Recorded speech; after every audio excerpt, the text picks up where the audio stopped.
છેલ્લા કેટલાય દિવસોથી એર ઇન્ડિયાની ફ્લાઇટ અવારનવાર કેન્સલ થવાની ઘટના બની રહી છે, ત્યારે ટેકનિકલ સમસ્યાઓ, જાળવણીની જરૂરિયાત અને કુદરતી આફતોને કારણે બુધવારે એર ઇન્ડિયાના સંચાલનમાં વિક્ષેપ સર્જાયો હતો. 3 આંતરરાષ્ટ્રીય ફ્લાઇટો રદ કરવી પડી હતી. નોંધનીય છે કે આ રદ થયેલી ફ્લાઇટ પૈકી 2માં પેસેન્જરોએ બોર્ડિંગ કરી લીધું હતું કે જેને કારણે તેમના ત્રાસમાં વધારો થયો હતો.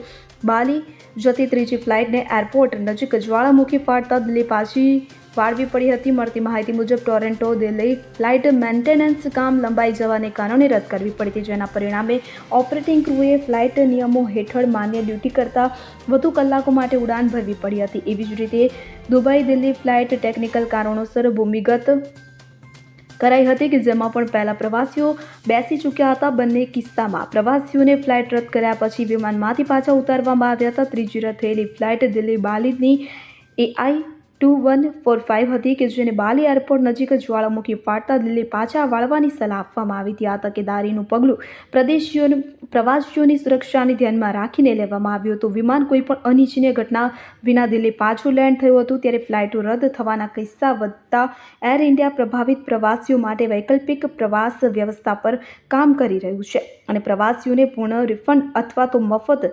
રિશેડ્યુલિંગની ખાતરી આપી છે. Bureau report CN24 news. હવે જુઓ દેશ દુનિયાની તમામ ખબરો તમારી આંગળીના ટેરવે.